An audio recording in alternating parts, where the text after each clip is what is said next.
Halo. Halo, assalamualaikum Muti. Halo. Muti, ini aku record ya. Oke. Iya, BTW kamu mau pakai bahasa Indonesia atau bahasa Inggris aja? Atau di mix juga nggak apa-apa ya? Oke, nggak apa-apa ya. Oke, Aja lah.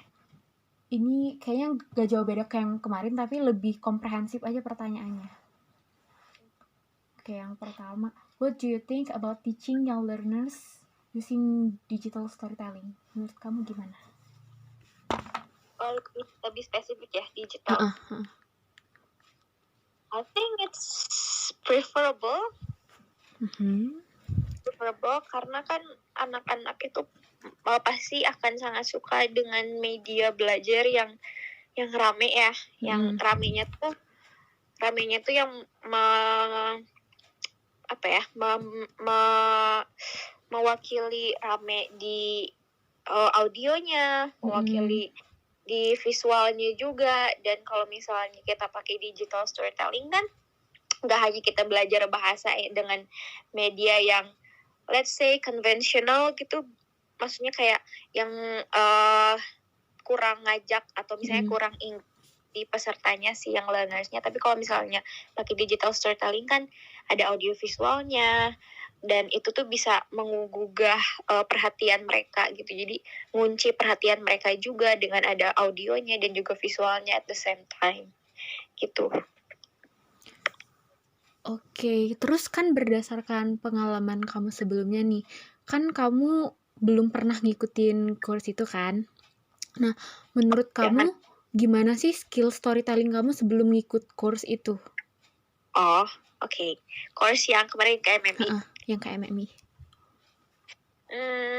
Sebenarnya kalau aku pribadi sih, aku suka banget storytelling dari kecil. Awal aku storytelling tuh waktu SMP-an. Dan emang aku orangnya ekspresif banget ya.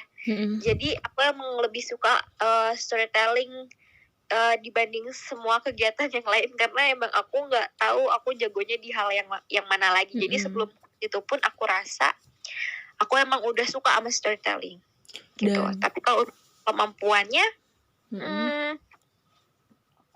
aku nggak melihat like big difference, significant difference setelah atau sebelum ke KMMI sih. Jadi karena emang sebelumnya tuh udah kayak pegiat storytelling gak sih? Jadi kayak emang udah paham gitu ya? Tapi theoretically enggak ya.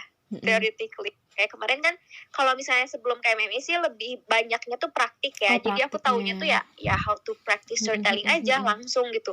Dan itu pun tanpa adanya guidance atau apapun kan. Kalau sebelum KMMI kayak aku tuh bener-bener oke, ada cerita terus aku storytelling ini depan orang kayak gitu doang nih. Beda sama pas udah KMM itu lebih bedanya bukan di praktiknya tapi lebih ke teoretically-nya gitu. Kayak aku kemarin tuh ngelakuin ABCD, ternyata ada alasannya, dan itu tuh dijelasin di KMMI.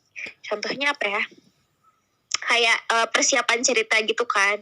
Aku nyiapin media nih. Kalau misalnya pas waktu sebelum KMMI ya aku nyiapin aja gitu media bebas apapun untuk ngebantu storytelling. Tapi kalau misalnya pas kemarin udah tuh, aku jadi ngeh. Kemarin tuh aku nyiapin medianya yang sesuai sama audiens aku, sesuai sama kemarin tuh medianya aku buat rame, medianya aku buat besar. Itu tuh supaya kelihatan sama audiensnya, supaya audiensnya juga menarik. Kalau misalnya audiensnya terlebih lagi yang learners, for example, kayak gitu. Nah, kalau sebelumnya kamu pernah nggak nerapin storytelling sebelum ikut course ini? Nerapin storytelling di kelas gitu? Iya, di kelas pas ngajar. Sebelum course itu kayaknya belum deh. Aku belum pernah ngajar storytelling di kelas. Atau ke anak course atau kayak atau ke sepupu kamu gitu atau ke siapa gitu? Kalau ke sepupu ya. Itu kamu dulu kalau ngajar pakai storytelling kamu gimana? Aku waktu itu kalau ke sepupu pakai yang source dari BBC Learning English with Kids, Learning English Kids gitu. Jadi itu sama digital storytelling juga, dan itu udah ada videonya gitu, audio visual yang disiapin berupa animasi. Berarti kayak yang udah dapet bahannya, tinggal kamu kayak modifikasi lagi aja biar lebih mudah dipahamin gitu ya? Betul. Yes. Oke, berarti nah gimana sih pengalaman kamu ketika ngikutin course itu nih? Bisa dari kayak learning methodnya, kan dia ada kayak kelas reguler, terus ada juga kayak kita langsung praktek di seminar, kayak ada seminar dulu terus ada prakteknya gitu, menurut kamu gimana? Menurut aku sangat membantu. Tadi sih lebih ke teorinya gitu, karena kan awalnya aku percaya semua pesertanya pasti udah jago banget kan storytelling. Kayak most of them itu are exposed to storytelling already. Tapi mereka tuh mungkin belum tahu kalau misalnya storytelling tuh di belakangnya secara teoritikal itu ada apa aja dan kayak gimana, penerapannya kayak gimana. Dan menurut aku lumayan banyak sih, apalagi di seminarnya menarik banget, karena kan di seminarnya itu pas abis selesai itu benar-benar ada praktiknya bareng sama peserta, jadi seru banget. Jadi kayak nge-bridging antara materi yang sebenarnya itu tuh melandasinya apa sama yang biasanya kita udah lakuin sebelumnya ya? Ya, betul. Kayak gitu sih menurut aku. Terus kayak gimana pengalaman kamu dengan kayak classmates-nya atau lecturer-nya pas lagi course, kayak yang menurut kamu yang interesting tuh pas kegiatan ngapain sih ketika sama dosen dan teman-temannya? Interesting ya. Interestingnya mungkin di awal meeting sama pas di akhir waktu kita siap-siap nyiapin cerita kita masing-masing kan. Di situ kita mulai kayak nyampein, kalau di awal sih lebih kayak challenge. Waktu itu aku ingatnya si lecturernya tuh ngasih kesempatan kita untuk ceritain kenapa kita dikasih nama yang sesuai dengan kita sekarang gitu kan. Dan itu juga menarik karena aku jadi tahu kayak that's incredible to see people's ability to storytell. Kayak ngasih tahu ada hal sesimpel ceritain nama mereka doang, tapi ada gitu orang-orang tuh yang menyampaikannya secara menarik, benar-benar seru. Jadi kita tuh benar-benar terjatuh ke ceritanya. Terus kalau yang di akhir-akhir sih aku inget tuh yang kita saling kasih tahu rencana cerita kita, itu juga seru karena kan dari situ aku juga lihat ya orang-orang ternyata bisa sekreatif itu dengan ceritanya. Karena kan kita waktu pas di KMMI itu nggak yang cerita kita adopt gitu aja gitu kan ya, tapi kita ada ngasih twistnya juga ke si ceritanya. Jadi aku ngeliat kayak iya juga ya, cerita ini bisa jadi kayak gitu, cerita ini bisa dikemas kayak ABCD. Jadi lebih banyak insight aja sih menariknya. Oke, jadi kayak karena dan juga tuh kayak challenging gak sih, kita baru ketemu terus tiba-tiba tanpa ada persiapan disuruh nyeritain, kayak butuh effort juga gak sih kemarin? Lumayan. Cuman selain challenging, aku ngeliatinnya juga kayak gimana ya, kayak semacam flexing gitu. Oh ini aku punya cerita unik, dan aku mau cerita. Mungkin karena emang basicnya semua orang di situ storyteller juga, jadi mereka kayak ada sedikit nggak sabar pengen nyeritain cerita versi mereka juga. Jadi selain challenging kayak gitu sih menurut aku. Tapi kayaknya bisa jadi kemarin kita disuruh cerita di awal tuh buat ngelihat kayak kemampuan awal kita nggak sih sebelum kita ngikutin kelas ya? Iya nggak sih, kayak buat kayak pretest lah ya mungkin. Iya. Bisa jadi kayak gitu. Oke, terus kalau misalnya kayak interaksi pas lagi belajar gitu gimana, Mut? Maksudnya kayak misalnya nih, kan kayak kita dulu kan di kelasnya tuh kan menurut kamu kayak anak-anaknya nggak begitu aktif kan? Iya. Nah, menurut kamu itu kenapa gitu bisa kayak gitu? Dan pengalaman kamu kenapa gitu? Mungkin yang pertama karena kemarin itu kita jadwalnya ganti-ganti ya. Jadi kayak selain kita kan pasti punya jadwal sendiri di perkuliahan masing-masing yang udah fix. Jadi dengan adanya jadwal yang ganti-ganti ini mungkin mempengaruhi semangat dan motivasi belajar di KMMI juga ya. Kayak harusnya kan siang, harusnya kita lagi kayak gimana, kok nggak sesuai sama jadwal fixnya yang udah ditetapin di awal. Itu juga mungkin bisa jadi salah satu faktor. Terus yang kedua mungkin kurangnya praktik aja sih di setiap pertemuannya. Karena kan kita lebih seringnya di satu meeting full gitu, lecture-nya ngejelasin. Mungkin bisa disisipin si praktiknya itu dibawa ke tengah-tengahnya, nggak selamanya itu di awal atau di akhir pertemuan, misalnya satu pertemuan itu nanti praktiknya tuh di akhir, baru diskusi di akhir kayak gitu. Oke. Terus kalau menurut kamu sendiri, gimana sih pengalaman kamu pas waktu ngebikin story kayak dari awal banget gitu, kayak dari preparation stage, itu kayak yang pas waktu punya ide buat ceritanya, terus kayak nyiapin medianya, terus tuh kayak nyiapin apa aja yang sekiranya bakalan kamu gunain media-medianya, terus sampai ke proses pembuatannya, boleh diceritain dong Mut pengalamannya? Pengalamannya jujur itu kita dikasih waktunya nggak banyak kan ya? Iya nggak banyak. Kayak cuma 2 minggu apa seminggu gitu. Nah, dan karena aku emang orangnya procrastinate, nggak hanya buat cerita aja, tapi hampir di semuanya, aku nyiapinnya tuh bener-bener deket-deket hari H ngumpulin cerita. Bahkan waktu pas disuruh nyampein si apa tuh namanya, kayak diskusi kayak kita mau ngapain gitu kan, mau ceritanya tentang apa. Aku bener-bener gak tahu mau ngapain dan masih belum ada ide gitu. Jadi aku emang tipe orang yang aku harus cari twistnya dulu, harus cari tahu yang buat cerita aku beda dulu, baru aku tulis ceritanya kayak gitu. Nah, karena kemarin itu kan Indonesia banget ya si ceritanya, aku nggak jauh-jauh cari cerita yang ada di Indonesia, dan kemarin aku dapetnya Purbasari dan Purbararang kan. Nah, tapi selain Purbasari Purbararang, aku masih scroll dulu cerita-cerita yang lain kan. Nah, tapi selama scroll cerita itu tuh aku langsung mikirin, ini kira-kira twistnya bisa dibuat kayak gimana, ini kira-kira bisa dibuat kayak gimana. Nah, yang lain tuh nggak ada yang cocok, sampai akhirnya aku kayak, ya Purbasari Purbararang bisa sih, ini dibuat si Purbasarinya aja yang jahat. Nah, dari situ aku, oh ya udah deh buat ini aja.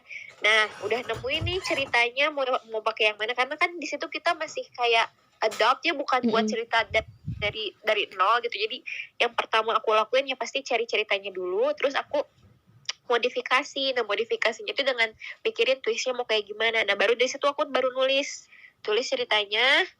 Habis dari situ aku sempat nanya-nanya sih ke temen, kayak nanyain gitu kayak gimana pendapat mereka. Terus kayak, oh iya udah sih kayak gitu. Terus aku record, media yang aku pakai itu masih sangat minim, dan itu cuman elemen-elemen editan di salah satu aplikasi edit video.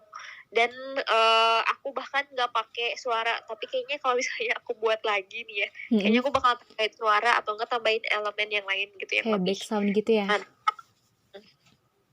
Kayak gitu sih. Berarti kayak jadi yang pas step ya cuman editing lah stepnya. Setelah ada cerita, aku latihan dulu, terus udah latihan baru langsung take. Itu kayak proses latihannya kan kita harus nyesuaiin kayak tone, mood gitu-gitunya. Kamu gimana, Mood? Pas kayak gitu aku nggak tahu sih, aku jalan kayak gitu aja. Cuman yang pasti aku baca dulu Purbasari dan Purbararang dulu kan ceritanya. Yeah. Terus kayak aku juga lihat video storytelling orang lain di YouTube, sama lihat video bukan storytelling orang lain sih, tapi kayak cerita Purbasari Purbararang gitu. Jadi aku agak nyontek tahun sama video yang cocok sama moodnya si cerita di storytelling aku sendiri gitu. Oh iya, kan kalau kayak di storytelling tuh kan kita kayak sebisa mungkin kita masuk ke dalam ceritanya kan, kayak biar seolah-olah tuh audiensnya tuh kan bisa kayak nangkep ceritanya lebih mudah kalau misalnya kita masuk ke dalam cerita itu. Nah, menurut kamu itu gimana, Mut, cara kamu gituinnya? Kalau aku sih karena emang aku orangnya bisa dibilang ekspresif ya, kayak aku emang seneng banget menyampaikan sesuatu lewat storytelling. Jadi waktu pas aku udah ada nih naskahnya, aku bener-bener baca dan aku bener-bener review gimana cara aku nyampeinnya, gimana cara aku bisa ngebedain karakter Purbasari dan karakter Purbararang supaya pas disampein, pas diceritain tuh audiensnya tahu, oh iya ini tuh Purbasari yang lagi ngomong, ini tuh Purbasarang dan Purbararang. Dan pas ngomong tuh jadi kita ngerepresentatifin si karakternya kayak gitu. Cara ngebedainnya aku nggak tahu kayak gimana, mungkin dengan terus latihan dan cari, dan tentunya pasti cari reference. Kalau nggak cari reference, takutnya nanti kita malah ngerepresentasiin karakter yang sebenarnya tuh nggak dia gitu, kayak kita ngada-ngada gitu si Purbasari itu kayak gimana. Tapi kalau kita lihat reference atau lihat video lain kan, oh ya Purbasari itu orangnya kayak gini, jadi kita agak nyontek-nyontek aja dari referensi yang kita juga nggak apa-apa. Oke, berarti kayak kalau di produksinya kamu mah lebih banyak di preparationnya ya. Kalau di produksinya mah tinggal kayak nge-record terus kayak dicari-cari aja yang sesuai elemen-elemennya yang dari aplikasi aja juga banyak sih kayaknya. Tinggal tambah-tambah doang. Oke. Terus menurut kamu nih possible nggak sih kita ngajarin digital storytelling ke anak-anak? Kalau ngajarin digital storytellingnya, menurut aku possible. Jadi kalau misalnya kita ngajarin storytellingnya gitu ya, ngajarin storytelling ke anak-anaknya possible aja. Kayak tapi masih harus kita tuntun, kayak pas lagi produksinya harus kita tuntun. Cuman kalau misalnya kita mengajarkan bahasa Inggris dengan media digital storytelling, menurut aku sangat bisa. Kalau menurut kamu kenapa itu bisa jadi sangat bisa possible gitu, Mut? Karena apa gitu yang sekiranya? Possible kalau misalnya memang ceritanya yang pertama gampang ya, maksudnya sesuai dengan umur mereka, sesuai dengan kemampuan mereka. Kalau misalnya kita kasih cerita semacam yang aku buat si Purbasari and Purbararap, terus kita suruh cerita itu mereka adopt dan mereka buat dan lagi kayaknya agak sulit, kecuali kalau kita tangan kayak kita buat ceritanya lebih simpel lagi, terus kita bantu mereka dari mulai recordingnya, dari mulai persiapan mereka baca ceritanya, terus dari mulai kostum, media dan lain sebagainya. Kalau kita bantu, menurut aku possible aja. Tapi jatuhnya jadi kayak mementaskan storytelling ini kan, tapi aktornya tuh si anak gitu ya. Kemungkinan kamu kalau misalnya di future nanti kalau misalnya bakal ngajar menggunakan digital storytelling ke young learners, kamu bakal gimana? Kalau misalnya tujuannya belajar bahasa Inggris, kayak vocabulary kayak gitu, tapi ada temanya nih, misalnya vocabulary tentang environmental issues, terus pakai cerita, nah ceritanya dikemas di dalam digital storytelling, menurut aku bisa aja. Jadi yang pertama pasti aku ngenalin dulu nih, misalnya pakai kartu aja dulu, ada card gitu, ngasih tahu ini adalah kata-kata inti gitu loh, inti, main vocabulary yang akan ada di ceritanya dan yang akan kita bahas hari ini. Nanti bisa pakai games, misalnya bisa pakai games apa ya, aku nggak kepikiran sih gamesnya sekarang, cuman pasti harus pakai games gitu, ngenalin katanya dulu, baru nanti kayak oh ya kita langsung masuk nih ke cerita yang kita punya. Tapi kita masih tahu dulu itu ceritanya keseluruhan tentang apa, jadi jangan langsung kita kasih aja ceritanya setelah kita ngenalin kata-katanya. Kita harus kenalin dulu ini main ceritanya, nanti kalian akan menemukan ABCD, terus ceritanya akan membahas tentang ini, sisanya kayak gimana ya, kita coba lihat lagi yuk. Nah kita tonton nih bareng-bareng storytelling di digital storytellingnya, kita tampilin, baru nanti di akhir kita ada evaluasi lagi, nanya-nanya pertanyaan kecil gitu, kayak menurut kamu tadi kayak gimana ceritanya, terus kayak nanyain perasaan mereka juga tentang ceritanya kayak gimana, dan ditanyain lagi vocabulary di awal yang udah disampaikan tuh ada gak di ceritanya, di part bagian mana kalian nemuinnya, kayak gitu-gitu sih. Oke, berarti kayak disesuaikan juga ya sama kayak tingkat kemampuan anaknya gitu-gitu ya. Karena emang kayaknya digital storytelling tuh cukup bisa digunakan karena kan di zaman sekarang tuh kan serba digital ya, Mut. Jadi kayak kalau misalnya kita tetap pakai storytelling yang cara biasa tuh kemungkinan bakalan kayak kita harus berulang-ulang gitu. Kalau misalnya kita udah punya videonya kan kita bisa kayak gunain satu media ke ngajar ke yang lain dalam satu materi gitu untuk beberapa kelas, jadi kayak lebih easy gitu nggak sih? Ya betul, memudahkan dulu tapi juga bisa dibilang nggak bosen juga untuk murid gitu. Jadi kayak lebih kaya gitu ya materi pembelajarannya. Iya, kan kemarin tuh kamu sempat bilang kalau course ini tuh cukup memberikan kamu manfaat. Nah, menurut kamu course ini tuh bisa nggak memberikan manfaat untuk kamu secara profesional gitu? Oh, secara profesional? Untuk profesi kamu ke depannya gitu. Karena profesi aku ke depannya yang sangat terlihat itu jadi pengajar, ya menurut aku sangat bermanfaat.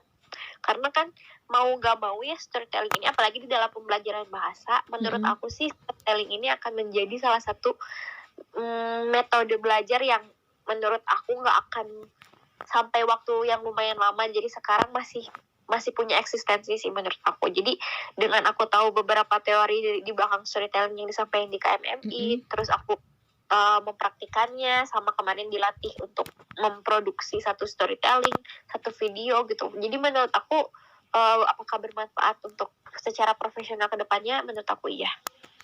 Ya, kita kan juga dapat kayak SKPI ya, kayak surat buat pendamping ijazah gitu. Jadi kayak bisa digunain gak sih?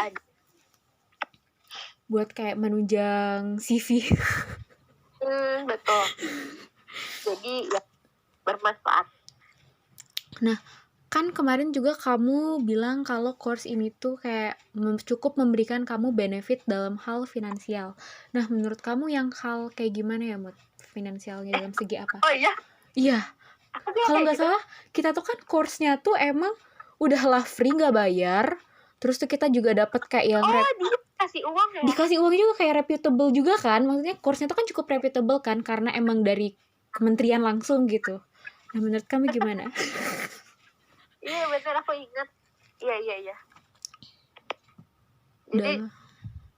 Jadi gimana pertanyaannya? Ya, jadi kan kamu kemarin tuh bilang kalau course ini tuh memberikan benefit secara finansial. Nah, menurut kamu tuh finansial dalam segi apa gitu? Finansial dalam segi uang. Iya. Karena kan maksud aku biasanya kalau misalnya kita dapat atau kita ambil course kita yang bayar ya. Tapi karena kita punya privilege jadi mahasiswa di universitas kita sekarang juga, mungkin kita jadi bisa ambil course itu secara cuma-cuma, dan akhirnya mungkin kita pun dapat reward berupa uang karena memang kita juga kan di course itu memproduksi salah satu karya ya. Aku tuh pernah dengar kalau nggak salah beberapa video atau misalnya cerita yang kita buat di KMMI yang kita produksi kemarin itu bisa jadi milik kita, tapi aku nggak tahu sampai sekarang masih belum dibahas lagi pembicaraan itu. Jadi kan lumayan ya, kita jadi punya hak milik dengan cerita yang udah kita perform gitu di depan orang-orang waktu pas hari itu. Oke, sekarang lanjut ke challenges-nya. Kamu ngalamin kesulitan nggak pas waktu ngikutin course-nya, baik dengan temennya atau gurunya, atau misalnya pas ngikutin kayak kelas atau seminarnya gitu? Seminarnya sih. Kenapa? Nggak tahu, waktu itu tuh agak kayak aku nggak ngehadirin beberapa seminar gara-gara jadwal deh kayaknya. Iya, kalau dari 2 kelas kan. Jadi aku ngehadirin seminar dan ya sayang aja. Padahal kan itu jadi salah satu syarat tugasnya ya, karena tugasnya ada apa tuh namanya, ada yang bertanya tentang si seminarnya apa aja. Jadi sayang aja sih. Sama mungkin dari diri akunya sendiri ya. Karena aku tadi tuh bilang jadwalnya ganti-ganti, mungkin bisa jadi salah satu faktor. Menurut aku kayak aku sendiri kayak gitu, karena kan nggak puguh, gara-gara gak puguh jadwalnya gue ganti gitu. Jadi aku agak ke santai-santai gitu pas selama kelasnya. Oke. Kalau dalam hal materialnya sendiri, kayak misalnya kayak kamu ngeakses materinya gimana, terus kayak kontennya tuh menurut kamu tuh udah pas atau ada yang sedikit membingungkan, atau misalnya cara penyampaian dosennya gimana menurut kamu? Oke. Kalau sedikit membingungkan enggak ya kalau dari kontennya, terus kontennya bisa kapan aja dari Sepada kan waktu itu aku ingat. Cuman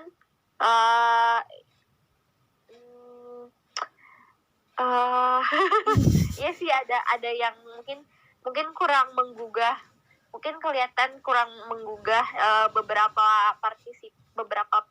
atensi partisipannya dari penyampaian dosennya. Cuman kan kalau misalnya kita kan udah terbiasa ya, dan kita udah tahu karakteristik dosen kita kayak gimana, jadi kita mungkin bisa aja ngikutin. Cuman kan ternyata waktu kemarin tuh kelihatan dari respon si partisipannya bener-bener kayak off cam, dan yang ngomong tuh yang kita lagi ya kan. Iya benar.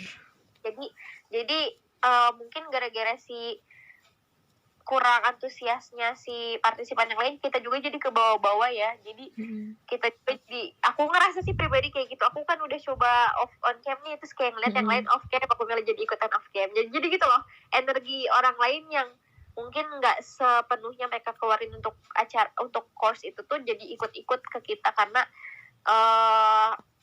ya mungkin mereka belum terbiasa sama dosennya kayak gitu. Oh ya, sama kontennya tuh pas waktu misal kayak seminar gitu tuh kita nggak dibagi lagi nggak sih kayak PPT-nya gitu-gitu ya? Kita nggak dapat akses ke situ, jadi kayak sayang. Padahal kan bisa aja kita ulang, kita tonton balik gitu. Oke, kalau misalnya kesulitan dalam ngebikin produknya kayak misalnya dari preparation-nya tuh gimana Mut? Dan production-nya? Gak ada sih. Kayak misalnya bikin cari idenya atau plotnya, medianya. Kamu menemukan kesulitan? Ya sih, karena kalau misalnya bikin ide atau plot itu emang sulit. Cuman kalau dikasih waktu, aku pasti kayak oh ya buat aja gitu. Yang menurut aku bagus ya, nggak tahu menurut orang. Cuman kalau cerita sih pasti selesai. Cuman medianya sih, karena aku ngerasa kurang banget dibanding yang lain. Jadi kayak bisa jadi kemungkinan challenging dalam bikin produknya tuh ya dari waktunya gitu ya, karena kayak jadi kayak mepet gitu ya. Kemarin. Tapi kalau misalnya aku lihat sih waktu yang dikasih nggak terlalu mepet ya. Kita aja kali ya yang suka menunda-nunda. Akunya yang menunda-nunda jujur. Cuman untuk 2 minggu kalau misalnya aku nggak tahu deh itu yang orang lain ngerjain sebagus itu selama 2 minggu tuh bisa kayak gitu kayak videonya kualitasnya bagus. Aku nggak tahu mereka dikasih tahunya beberapa minggu sebelumnya atau ada perbedaan di snap kelas, aku nggak tahu. Cuman ya kalau misalnya kita niat sih kayaknya untuk 2 minggu emang terlalu sedikit kalau mulai dari persiapan ceritanya sampai dari info sampai selesai sih menurut aku sebulanan lah gitu sampai harus buat video yang profesional kayak gitu. Itu pas waktu nge-recordnya kemarin kamu one take atau cukup berkali-kali juga, Mut? Berkali-kali dong. Berarti kamu kayak ngalamin kesulitannya bisa jadi kayak karena ngetiknya berulang-ulang jadi ngerasa kayak waktunya kurang dan medianya juga masih belum begitu banyak ya? Iya. Oke. Nah, untuk strategi kamu pas waktu ngikutin course-nya tadi gimana, Mut? Strategi gimana maksudnya? Ya kan tadi kayak pas yang pertama kan kamu kayak pas waktu ngikutin course-nya kayak ke lecturer-nya sama ke seminarnya tuh kan kayak susah gitu kan, kayak misalnya kayak seminarnya ada kamu yang nggak ngikutin gitu, terus tuh kayak yang lecturer-nya tuh lecturer-nya nggak ya, jadi kayak cuma seminarnya doang ya. Nah itu cara kamu ngatasinnya gimana? Aku nanya sih ke temen yang hadir waktu itu. Kayak materinya apa, karena kan ya kita nggak dikasih akses ya untuk nonton, jadi ya lebar sih. Jadinya aku nanyain ke yang lain kayak yang udah datang ngapain aja waktu pasti seminar, terus aku jadi cari sendiri karena kan itu ada tugasnya ya. Iya. Tapi kalau nggak salah ada video recordednya deh di TV UPI. Di TV UPI ada. Oh. Tapi kayak aku nggak tahu waktu itu. Ada beberapa yang di TV UPI tuh kayak justru macet gitu loh, kayak dia tetap ngomong tapi kayak yang ditampilinnya tuh kayak salah nampilin gitu kalau nggak salah. Tuh terus kan sama kan yang pas di materialnya kan menurut kamu kayak kita tuh ada beberapa aksesnya yang nggak dapet, terus tuh juga kayak yang penyampaian dosennya juga menurut kamu mungkin kurang memuaskan ya, kayak kurang engage, ngebuat kita kurang engage nggak sih? Nah menurut kamu itu gimana strateginya?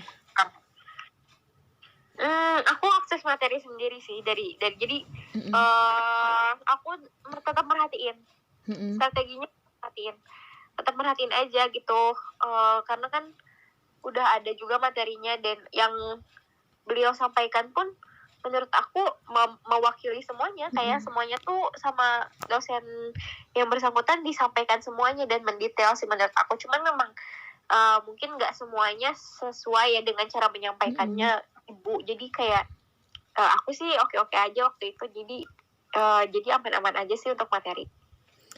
Oke, terus di pertanyaan terakhir, Gimana cara kamu ngatasin kesulitan yang kamu hadapin pas waktu ngebikin produk kayak dengan waktu yang mepet, terus tuh kayak berulang-ulang kali nge-record gitu, gimana Mut? Kayak kalau berulang-ulang kali nge-record sih emang frustrasi banget ya. Kayak capek gitu, udah sekali record salah lagi. Cuman ya nggak apa-apa sih, aku memahaminya itu proses. Kalau misalnya ulang-ulang terus ya nggak apa-apa, juga ada lagi gitu sampai aku puas. Cuman strategi yang dibuat itu adalah ya walaupun aku procrastinate, aku tetap harus buat deadline untuk diri aku sendiri. Walaupun itu udah set, tapi aku harus tetap buat deadline. Misalnya walaupun itu udah H-2 deadline gitu, tetap aja kayak belum selesai nih, aku tetap terus ngulang-ngulang, tetap aja harus ada selesai gitu. Satu hari itu produk udah harus selesai, seenggaknya si videonya udah full. Walaupun belum diedit nggak apa-apa. Nah nanti aku set deadline lagi untuk diedit, itu aku harus selesai sebelum jam segini.